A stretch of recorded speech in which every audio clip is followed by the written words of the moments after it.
your house, you should have words. That's why having powerful books in your house. What kind of books do you have in your house? Do you have a Bible? Do you have a Quran? Do you have a Zohar? Do you have any of the texts from the Indian tradition? These are powerful, they create attractive fields. Do you have a Guru Kev lesson book in your house? Do you have positive thinking books in your house? Books that are positive and uplifting and inspirational and motivational. That's good. Do you have things of beauty in your house? By the way, this test was not only with words, such as the word thank you, the word love, the word wisdom, but also the spoken word, the written word, and thoughts. Since a thought creates a frequency, one of the tests was, can we put water next to something that's ugly on the aesthetic scale versus something that's beautiful on the aesthetic scale, like a beautiful painting or a beautiful sculpture? And the results were the same. When you took polluted water, the structure was all crazy. And then when you put that water next to a flower or next to a beautiful sculpture or next to just a picture, an image of the Mona Lisa or Michelangelo's David, it didn't even have to be the real sculpture. The water structure changed. So there's a wave, an aesthetic wave that comes from beauty that can affect everything in its presence. And it affects water. We know it now scientifically. And since it affects water, theoretically, it should affect all the water in your body. And if it affects your water in your body from going from a structure that's non-cohesive, non-coherent, into a beautiful structure like these here, here's the picture of thank you and wisdom and truth and eternal, angel, I love you, peace. When the water becomes that, as opposed to you fool, you make me sick, evil, or the polluted water before prayer, when it changes to like the polluted water after simply saying a prayer for just a few seconds, you can see how instantaneously it changes. It has to have a positive effect on your psyche, your emotions, your feelings, your thoughts, and what you manifest and create in your life. In other words, what your life is like, the conditions of your life, what you manifest in your life. So think about that. This is why one of the Guru Kev lessons talks about the expanded golden rule. Now you understand the science behind the expanded golden rule. In the expanded golden rule, remember the golden rule says, do unto others as you want them to do to you. That was the golden rule. Do unto others as you want them to do to you. That was the golden rule. The expanded golden rule says, talk to other people as you want them to talk to you. That's number one. Number two, talk about other people behind their back when they're not around. Talk about other people as you wish that they would be talking about you. Are you criticizing somebody? Are you pointing out where they stumbled? 20 years ago, 30 years ago, this guy did that. This guy did that. This guy did that. Do you want people to talk about you? 30 years ago, you were 18 and you screwed a 14-year-old girl. That's called statutory rape. Does anybody want to talk about that? You stole money out of your mother's purse. You want to talk about that?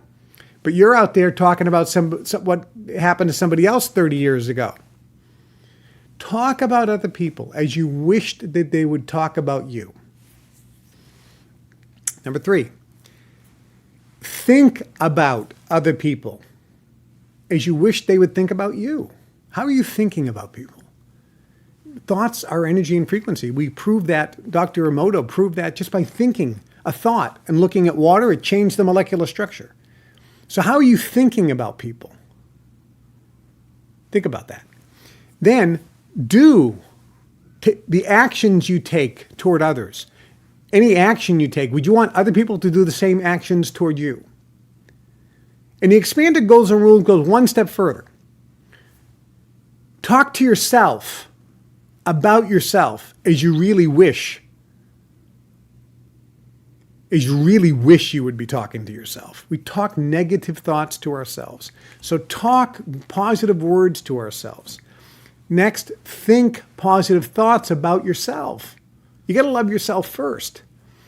So you should have positive self-talk. Talk, you dummy. Kevin, you dummy. Don't say that. Cancel, cancel. Kevin, that's okay. That was an error, but you learn from that. You're better than that. You can do better next time. That's positive self-talk. So talk to yourself in positive ways. Think about yourself in positive ways, not negative ways.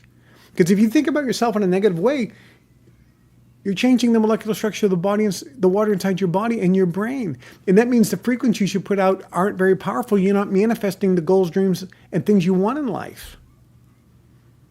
That's critical. And treat yourself with love.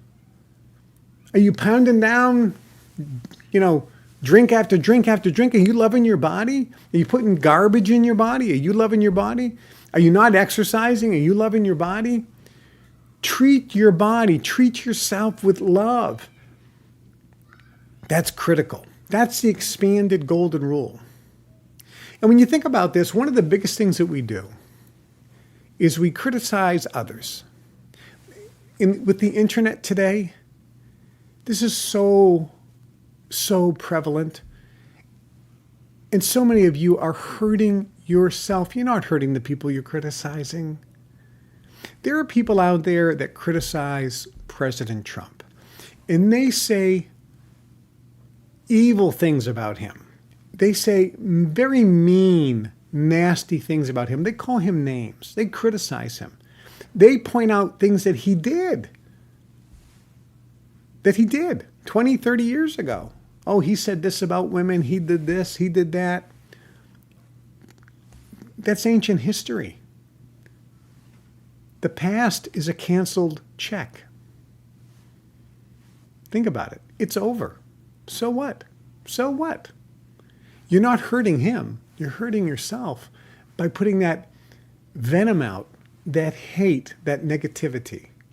So what? We all make mistakes in life. I've made many.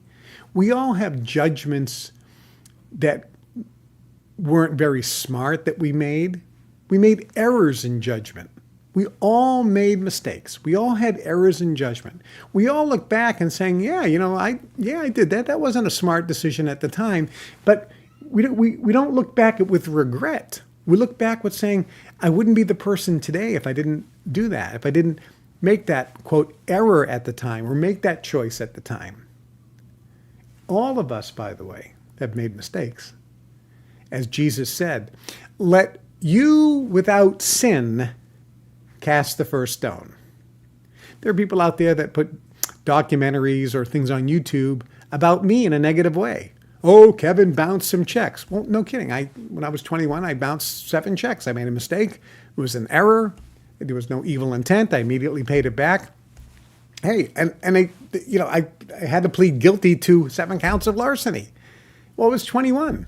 Other people get drunk driving when they're 21, or get caught selling marijuana when they're 21 and go to jail. Many Hollywood celebrities have done that. People make mistakes. There are errors. We learn from this and we move forward. Why bring it up? Why bring up this and that and this and that? What does it matter? You're not hurting me. You're not hurting President Trump.